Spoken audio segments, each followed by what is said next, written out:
Good morning dear brothers and sisters in Christ. యేసుక్రీస్తు వారి శ్రేష్టమైన నామంలో మీ అందరికీ ఉదయకాల శుభాలు ప్రకటిస్తున్నాను. ప్రతి ఉదయకాలం మనం లేచిన తర్వాత ప్రార్థన చేసుకునే దేవుని వాక్యాన్ని చదివిన తర్వాత ఒక వాగ్దాన సందేశాన్ని బైబిల్లోంచి మనం వింటున్నాం. పేతురు మహాశయుడు ఇలా అంటాడు, దేవుడు మనకిచ్చిన వాగ్దానాలని కూడా అత్యధికములు మరియు అమూల్యములని. అత్యధికములైన వాగ్దానాలు దేవుడు మనకిచ్చాడు. లోకంలో ఎవ్వరూ ఇవ్వబోని శ్రేష్టమైన వాగ్దానాలు ప్రభువు మనకు దయచేశాడు. ఈ వాగ్దానాల నెరవేర్పును మనం చూడాలంటే మనలో విశ్వాసం ఉండాలి. వాగ్దానాల మీద మనకేం ఉండాలి? విశ్వాసం ఉండాలి. మీలో చాలామంది ప్రతిరోజు ఈ వాగ్దాన సందేశాల ద్వారా దేవుని వాక్యాన్ని విని ప్రభు మంచితనాన్ని తెలుసుకుంటున్నారు. దేవుడు మంచివాడు, ఆయన దయాళుడని మనందరూ కూడా రుచి చూసి తెలుసుకోవాలని బైబిల్ సెలవిచ్చిన రీతిగా మీలో చాలామంది ప్రభు ప్రేమను, ఆయన మంచితనాన్ని రుచి చూసి ఆనందిస్తున్నారు. ఆ కారణాన్ని బట్టి నేను మీతో కలిసి దేవుణ్ణి స్తుతిస్తున్నాను. ఈరోజు వాగ్దానం కోసం కనిపెడుతున్నారు కదా, పరిశుద్ధ గ్రంథం తెరిచి 71వ కీర్తన 3వ వచనాన్ని చదువుకుందాం. Psalm 71 and verse 3. నేను నిత్యము చొచ్చునట్లు నాకు ఆశ్రయదుర్గముగా ఉండుము, నా శైలము నా దుర్గము నీవే, నీవు నన్ను రక్షింప నిశ్చయించి ఉన్నావు. ఎంత చక్కని మాట. దేవుడు నిశ్చయించుకున్నాడట, ఆయన నిర్ణయించుకున్నాడట నిన్ను రక్షించాలని.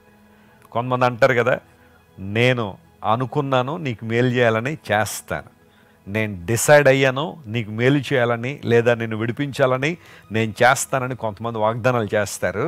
అవి నిలబెట్టుకుంటారో లేదో తర్వాత సంగతి. కానీ దేవుడట మనలను రక్షింప నిశ్చయించుకున్నాడు. ఈ మాట చదివినప్పుడల్లా నేను చాలా ప్రభువును స్తుతిస్తాను, ఆయన ఘనపరుస్తాను. ఆయన ఇచ్చిన మాట ప్రకారం యేసుక్రీస్తు ప్రభువారు ఈ లోకానికి మనందరి కోసం దిగి వచ్చి సిలువ మీద మన కోసం మరణించారు. ఆయన ప్రాణాన్ని మన కోసం బలిదానంగా అర్పించారు. చాలామంది అనుకుంటారు యేసు ప్రభువుని ఎవరో చంపేశారని. ఆయన ఒప్పుకోకపోతే, ఆయన అనుమతి ఇవ్వకపోతే ఎవరు ఆయన టచ్ కూడా చేయలేరు. యేసు ప్రభు ఎందుకు సిలువ మీద అంత ఘోరమైన పరిస్థితుల్లో తన ప్రాణాన్ని విడిచారు అంటే, మనందరూ కూడా జీవాన్ని పొందుకోవాలని, జీవాధిపతి అయిన దేవుని చేతిలో మనం జీవించాలనే క్రీస్తు ప్రభు మనకు బదులుగా మన నిమిత్తము ఆయన సిలువ మీద మరణించారు. ఆయన మన కోసము శాపమై అనే మాటను పౌలు భక్తుడు వాడాడు. మన కోసం, మన నిమిత్తం. యేసు ప్రభు ఏం చేసినా మన కోసం. యేసుక్రీస్తు ప్రభు ఎందుకు సిలువలో మరణించారంటే, మనమంతా కూడా రక్షించబడాలి అనేదే దేవునికి ఆలోచన. అంతటా అందరూ మారుమనసు పొందాలని దేవుడు కోరుతున్నాడు. ప్రియులరా, దేవుడు నిశ్చయించుకున్నాడు మనం రక్షించాలని. ఆ కారణాన్ని బట్టి లోకాన్ని దిగొచ్చి మనందరి కోసం సిలువ మీద మరణించారు. ఇప్పుడు ఎవరైతే ఆయన మరణమందు విశ్వాసం ఉంచుతారో, ఆయన పునరుత్థానమందు విశ్వాసం ఉంచుతారో, వారు ఎవరైనా సరే, ఏ కులమైనా, ఏ మతమైనా, ఏ జాతి అయినా వారు రక్షణ పొందుతారని బైబిల్ సెలవిస్తుంది. అద్భుతమైన సువార్త.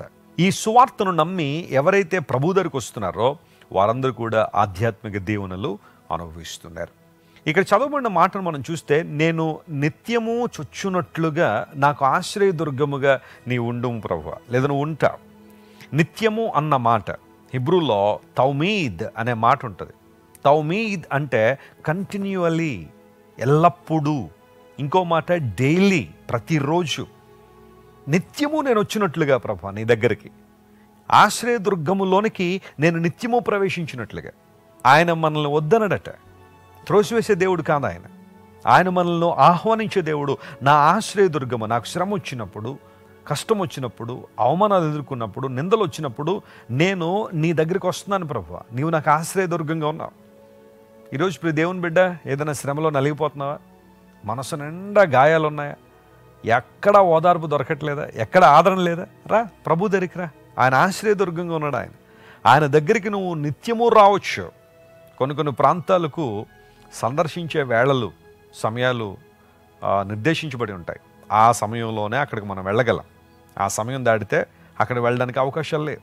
కానీ దేవుడు అలాంటోడు కాదు. ఆయన నిత్యము తన ద్వారాలు మన కోసం తెరిచించే దేవుడు. ఆయన దగ్గరికి రావడానికి, ఆయన ప్రేమను అనుభవించడానికి, ఆయనతో సహవసించడానికి. చాలామంది అడుగుతుంటారు, వెస్లీ గారు ఎప్పుడు ప్రార్థన చేస్తే బాగుంటుందండి అని. ఎప్పుడైనా ప్రార్థన చేయొచ్చు. నువ్వు దేవుని దగ్గరికి ఎప్పుడైనా రావచ్చు. అర్ధరాత్రి అయినా రావచ్చు, మిట్ట మధ్యాహ్నం అయినా రావచ్చు. ప్రార్థన నువ్వు ఎప్పుడైనా చేయొచ్చు.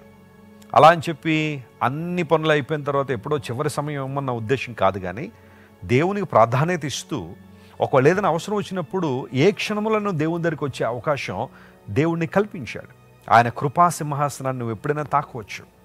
నిత్యము చొచ్చినట్లుగా ప్రాణుదినము కూడా దేవుని సన్నిధికి మనం వచ్చినట్లుగా ఆయన మనకు ఆశ్రయ దుర్గముగా ఉన్నాడు. చూడండి, ప్రపంచంలో చాలా కోటలు ఉన్నాయి. నా శైలము నా దుర్గము నీవే అన్నాడు కదా. You are my rock and you are my fortress అనే పదం ఇంగ్లీష్లో మనం చూస్తాం. ఈ కోటలు మనం చూస్తే ప్రపంచంలో పెద్ద పెద్ద కోట గోడలు ఉన్నాయి. మన భారతదేశంలో ఢిల్లీ కానీ ఆగ్రా కానీ ప్రాంతాలు వెళ్తే కొన్ని కోటలు మనకు కనబడతాయి. రాజస్థాన్ జోధ్పూర్ మనం వెళ్తే మెహ్రాన్ ఫోర్ట్ అని ఉంటుంది, చాలా పెద్దది. మన ఇండియాలో లార్జెస్ట్ ఫోర్ట్ దాన్నే అంటారు, మెహ్రాన్ ఫోర్ట్. పాకిస్తాన్లో ఒక ఫోర్ట్ ఉంది, దాన్ని రాణికోట్ ఫోర్ట్ అంటారు. 32 కిలోమీటర్లు దాని సర్కంఫరెన్స్, చాలా పెద్ద fort. That's also the largest one. అదేవిధంగా మనం చైనా వెళ్తే గ్రేట్ వాల్ ఆఫ్ చైనా, అది కూడా పెద్ద ప్రాకారమే. ఆ లోపల ఉన్న వాళ్ళందరూ కూడా సురక్షితంగా ఉన్నట్లుగా. పూర్వ దినాల్లో రాజులు కోటలు నిర్మించుకునేవారు. ఆ లోపల ఉండడం ద్వారా సురక్షితమైన అనుభవాల్లో వారు నివసించేవారు. అయితే ఒక క్రైస్తవునికి ప్రాకారం ఎవరు, కోట ఎవరంటే మన ప్రభువే.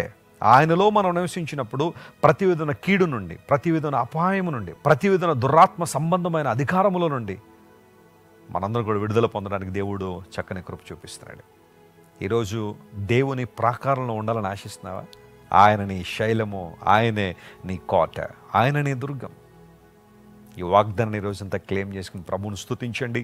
నిత్యము ఆయన సన్నిధిని చొచ్చినట్లుగా ఆయన మనకు ఆశ్రయ దుర్గంగా ఉన్నాడు గనుక ఆయన స్తుతిస్తూ, ఆయన మహింపరుస్తూ ఆయన కనపరుద్దాం. ప్రార్థన చేసుకుందాం. ప్రేమగల తండ్రి, ఉదయకాల సమయం మాకు ఇచ్చిన చక్కని వాగ్దానాన్ని బట్టి నీ కొందనాలు.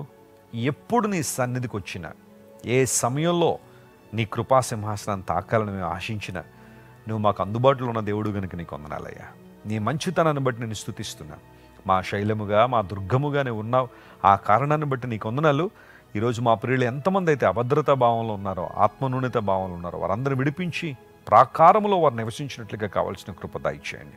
ప్రతి కీడు నుండి వారిని విడిపించండి, ప్రతి అపాయం నుండి వారిని విడిపించి వారిని భద్రపరచమని కోరుతున్నాం. సమృద్ధిని జీవాన్ని వారి మీద కురుమరించి అద్భుతాలు చేయమని కోరుకుంటూ యేసుక్రీస్తు వారి దివ్య సముఖంలో ఈ మా మనవులు సమర్పించి వేడుకొనిచున్నాం తండ్రి. ఆమేన్. God bless you dear friends. Have a wonderful day. Christ worship centre ఓ బలమైన సంఘ ఉద్యమం.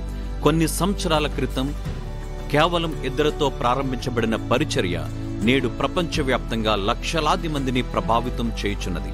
రాజమండ్రి, సికింద్రాబాద్, బెంగళూరు, చెన్నై, నెల్లూరు, దుబాయ్, బెహ్రైన్, కరీంనగర్, విశాఖపట్నం, గద్వాల్, కొవ్వూరు, మలకపల్లి, శ్రీలంక, భూటాన్, అడ్డతీగల, పాలమూరు, ఒంగోలు, బళ్ళారి, కోరుకొండ, పోతవరం, నల్లజర్ల, వెంకటరామయ్యగూడెం, మచిలీపట్నం, ఇందిరానగర్లతో పాటు అనేక గ్రామాల్లో క్రైస్ట్ వర్షిప్ సెంటర్ ఆరాధనలు జరుగుచున్నవి.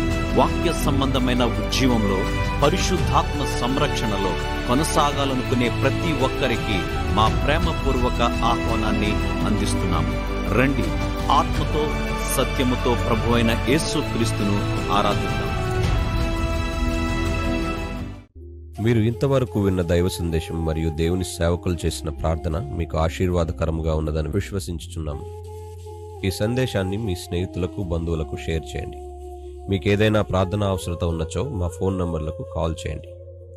దేవుడు మిమ్మల్ని ప్రేరేపిస్తే విశ్వాసంతో సాగుచున్న ఈ పరిచర్యను ప్రోత్సహించండి. మరిన్ని వర్తమానాలు, పాటలు వినుటకు జాన్ వెస్లీ మినిస్ట్రీస్ అను మా యూట్యూబ్ ఛానల్ను సబ్స్క్రైబ్ చేసుకొనండి. ప్రభువైన యేసుక్రీస్తు కృప మీకు తోడైండును గాక.